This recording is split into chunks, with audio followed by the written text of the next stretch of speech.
Okay. All right. Well, we're going to turn now to our final segment of the show. It's our time for our monthly CMS Corner, which comes to you from the Coordinate Metrology Society. And they're one of our very closest strategic partners. The CMS, the Coordinate Metrology Society, that's the place to go for anything that anyone would need to know about three-dimensional industrial measurement. The Society's annual conference, the CMSC, is coming up quickly here in just a few months. I think it's in July in Reno, is this year's CMSC. And in this segment, we're chatting with Russell Morrison, who is the Senior Product Specialist at Geodetic Systems, Inc. Russell, thanks for joining us on CMS Corner. Hi, Mike. Hey, Dirk. How are you doing today? I'm great. And you guys?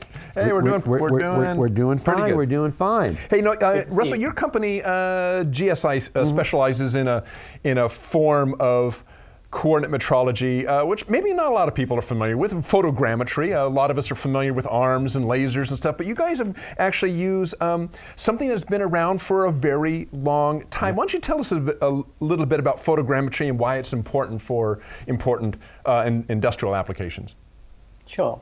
Well, I guess the short answer to that is photogrammetry is the art and science of making reliable measurements from images. And there is a much longer and more eloquent version of that, but that basically sums it up in a nutshell.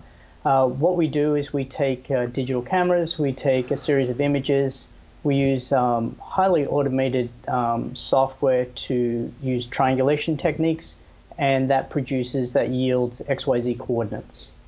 And photogrammetry is used in a whole range of different applications, and it comes in different forms. It's used for heritage recording. It's used for medical applications. It's all kinds of things. But what we focus on is industrial measurement or close-range photogrammetry. And primarily those industries are aerospace, space technologies, automotive, shipbuilding, antenna manufacturing, basically anything that's large and requires high precision measurement, characterization, or alignment. We tend to get involved in things like that. You know, there's so many great people at the Coordinate Metrology Society. We've been to that show, Dirk and I, for a decade and more at this point. And you're one of the guys who has just so much experience and so much interesting stuff you've done. You've done a lot of really interesting projects in your career with GSI and in this industry. Can you maybe share with us a couple of the more interesting projects you've done in your time? Sure. Yeah, I have. I've been very fortunate. And I think some of those applications have not, they've been enormously challenging metrology tasks, but sometimes they just get me into really cool places. So I've had the opportunity to work on projects like radio telescope projects, and many of them are at high elevation, over 18,000 feet, in the most extraordinary places, like the Atacama Desert in northern Chile.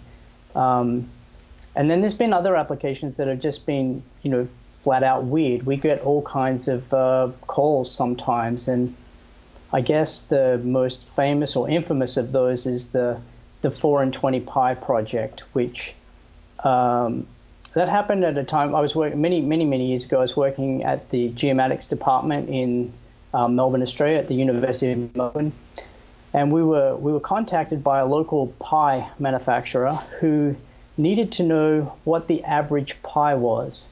And by determining the length and the width and the height of a pi, they might be able to optimize the packaging and maybe save some money on that. So we were tasked to go and measure all these pies, and kind of devised a plan to do it. And with some caution thrown to the wind, we jumped into this project. That turned out we had to measure 20 different product lines and 1,000 of each. So now we're talking about 20,000 of these pies that needed measurement.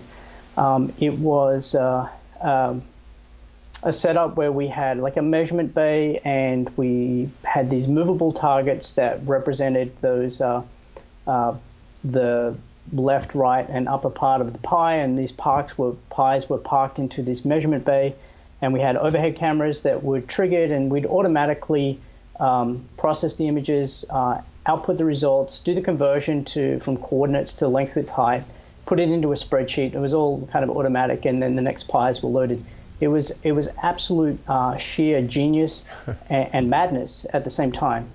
And did you get free pies for life? Which actually, during the process we did have the opportunity to eat some of those pies, and I got to say they taste much better straight out of the factory than after being in cold storage for a few months. But there was one occasion where we were working on an aerospace company and working on a very large tooling fixture, and the phone rang. We got this call that chicken pies were coming off the line. And so we, without hesitation, we just downed tools, we packed the van, we raced across town and started measuring chicken pies. It was the most uniquely challenging, crazy, fun project that I've ever worked on.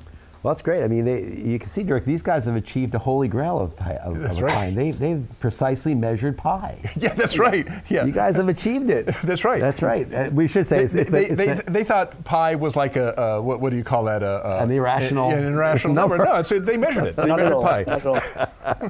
Well, Russell, education and training, important part of the CMSC mission, the CMS mission, Coordinate Metrology Society mission, and that's really a key thing for bringing people into, especially the education part of that, bringing people into the industry, and it's a graying industry. Let's be frank. So bringing people in really is an important piece of that. So what do you see as some of those factors that will help bring some fresh blood into the industry?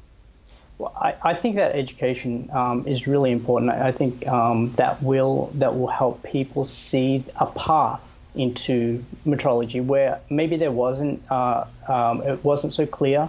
If I look back on my own career, it seems to be a perfectly laid out set of stepping stones, looking backwards from where I started to get to where I am today and working in photogrammetry. However, when I look forward, it was maybe just a set of right choices, opportunities that came along. And so now with that metrology certification that CMSC is offering, I think that gives people a path and certainly a look into some of the things that what we do. There's so much development going on with both hardware and software. Things like the ultra portability of systems, the wearable systems. Everyone wants to fly things these days on drones, and I think they're doing a good job to promote that. The field and the metrology is not just a bunch of old guys in lab coats. It's a lot cooler than that. And for those out there who maybe haven't attended a Coordinate Metrology Society conference, maybe you can give us a quick overview of what it's all about. I mean, if you were to go to CMSC for the first time, what kind of conversations would you have? What problems would you solve? And maybe as a little sideline of that, you can tell us a little bit about what you guys are going to do in your booth this year. You always have a fun booth with a lot of activities, so maybe a little sneak peek at that too. I'll see what I can. I'll see what I can divulge.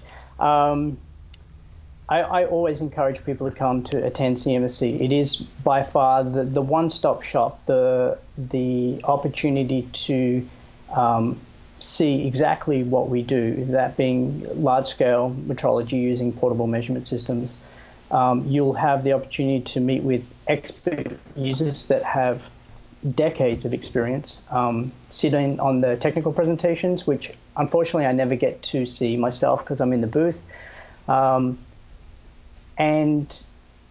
get to a chance to talk to people like us, equipment manufacturers, and talk directly. And it's always a great opportunity for us to meet with our customers there. As far as our booth this year, we'll have our flagship products. We'll have the Inca camera, the Dynamo cameras, and this year a newly configured version of the D5 system that's highly automated. So we're looking forward to showcasing that. There'll be the usual fun activities. Some of those are still in planning, so we're not sure on some of those things, but there'll be definitely a competition. There will be a lot of fun. And so we invite you to bring all of your dare and skill into our booth and see how you go. There's always some secrecy around what will be the GSI squishy toy each year, and I gotta say this year is no different. I can't really say, unless we had like a non-disclosure agreement in place, then we'd be able to discuss that. But Yeah, some people have a huge collection of those squishy toys. That's true. they do. In fact, I had them, in case the question came up, I got them right here. So here is the last 20 years of marketing madness. It all started with this guy, the rubber ducky. And from there, it's just gone on. It's become almost a cult following for some. So you'll just have to come along to CMSC this year and find out what it's going to be. Well, on that note, yes, it's the show this year is in Reno, Nevada, in middle of July. I believe it starts on July. I think it's July 10th through July 15th this year is CMSC. You can find out more information at www.cmsc.org. And you can also check out Geodetic at geodetic.com. So, Russell Morrison, thanks again for joining us this month's CMS Corner. Thanks, guys. Thank you. Good to talk to you. We'll see you in Reno. See you in Reno. That's right. All right.